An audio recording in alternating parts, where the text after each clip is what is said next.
दुसऱ्या बाजूने पण भाजून घेऊया। तर बघा अशा प्रकारे तुम्ही हे कांदा पराठा बनवून बघा।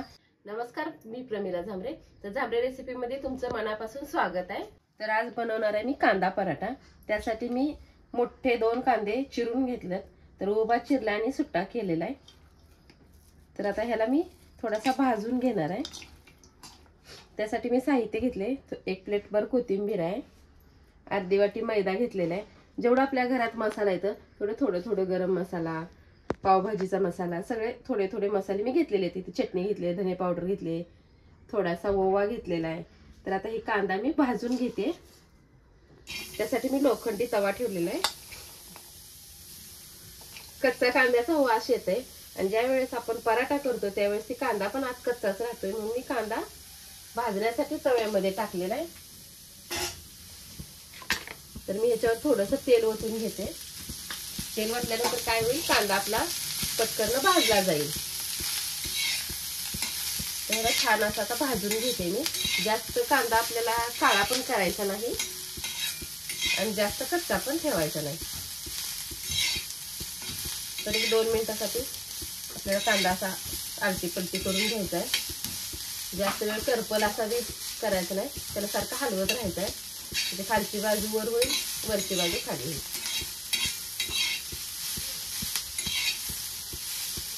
गॅस फुल ठेवलेला आहे मी, कमी गॅसवर पटकन भाजत नाही।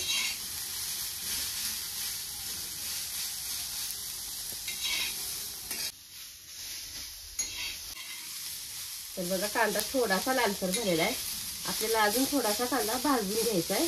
त्यासाठी कांदा कुठे तर थोडा मोठा असेल तर ती सुट्टा करून घ्यायचा आहे। ते पाकळ्या पाकळ्या करायच्या आहेत आपल्याला। तर अजून 1-2 मिनिटासाठी मी कांदा भाजून घेते। गॅस फुल ठेवल्यामुळे पटकन कांदा भाजला जाते। कमी हे ओलसर असते त्याच्यामुळे कमी गॅसवर भाजला जात नाही।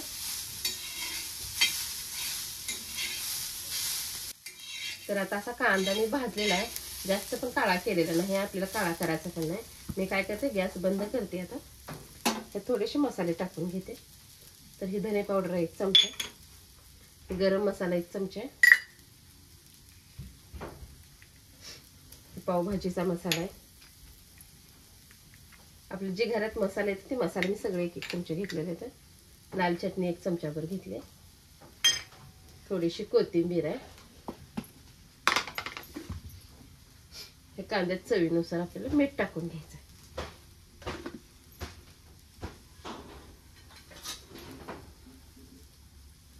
थोडीशी हळद घेतलेली अर्धा चमचा।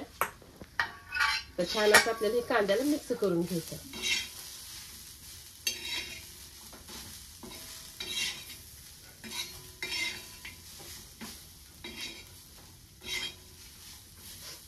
तर आता छान असं मिक्स झालेलं आहे।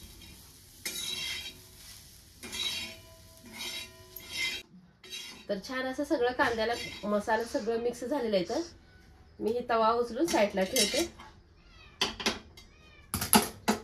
या ठिकाणी आपल्याला दुसरा तवा ठेवायचा आहे। तर आपल्याला आता गव्हाचं पीठ घ्यायचंय, कणिक घ्यायचे पराठा बनवण्यासाठी। तर इथं चपातीसाठी मी पीठ तिंबून ठेवलेलं आहे। तर आता ह्यातला मी गोळा काढून घेणार आहे बाजूला साईडला। ही गव्हाचं पीठ सैलसर जरा आहे, तर पराठ्यासाठी आपल्याला थोडंसं घट्ट लागणार आहे। तर मी थोडंसं पीठ ह्यातलं काढून घेतले साईडला। तर ही मऊ असल्यामुळे मी थोडासा ह्यात मैदा घालते। 1 चमचाभर ओवा घेतलेला आहे, ती ओवा पण ह्या पिठामध्ये मी टाकून घेतली। ओवा चांगला नीट करून घेतलेला आहे। थोडंसं घट्ट होण्यासाठी मी थोडासा मैदा टाकलेला आहे। या छान असा मैदा आपल्याला ह्यात मिक्स करून घ्यायचा आहे।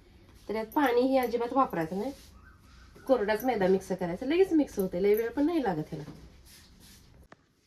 तर बघा सगळा मैदा मिक्स झालेला आहे, थोडंसं तेल लावलेलं आहे। तर ह्यातला मी एक गोळा काढून घेते साईडला। पीठ भरपूर आहे हे।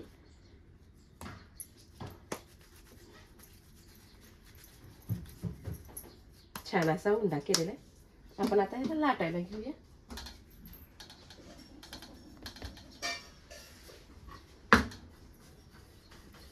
आपल्याला पातळ असा पराठा लाटायचा आहे। तर दोन्ही साईडला छान असं पीठ लावून घेते।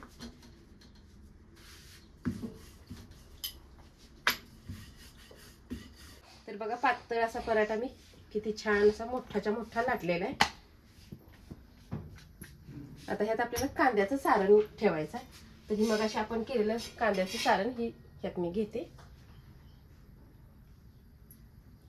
तर भरपूर असं ठेवायचं आहे. आपल्याला कांदा पराठा म्हटल्यानंतर कांदाच भरपूर असा वापरायचा आहे.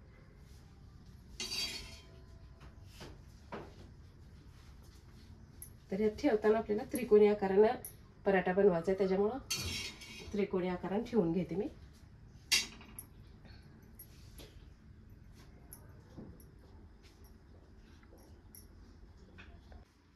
तर बघा ह्याला मी असा त्रिकोणी आकार दिलेले. तर मी असा पलटी करते ह्याच्यावर.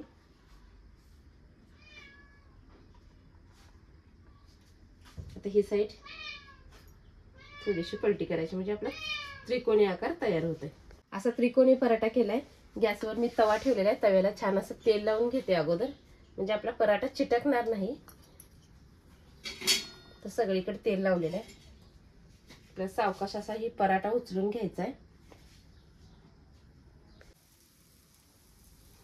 तर वरच्या साईडनं पण मी तेल लावून घेतलेलं आहे. छान असं आता खरपूस भाजून घेते याला मी.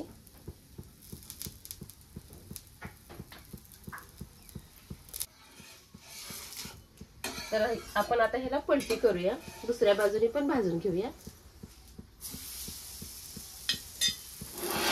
किती छान असं एक साईड भाजलेली आहे. आपल्याला खालची साईड पण भाजायची आहे. तर बघा छान असा पराठा मी दोन्ही साईडनं भाजून घेतलेला आहे. तर बघा अशा प्रकारे तुम्ही हे कांदा पराठा बनवून बघा. आणि माझा व्हिडिओ आवडला तर नक्कीच लाईक करा, सबस्क्राईब करा. फेसबुकवर बघत असाल तर फॉलो करा.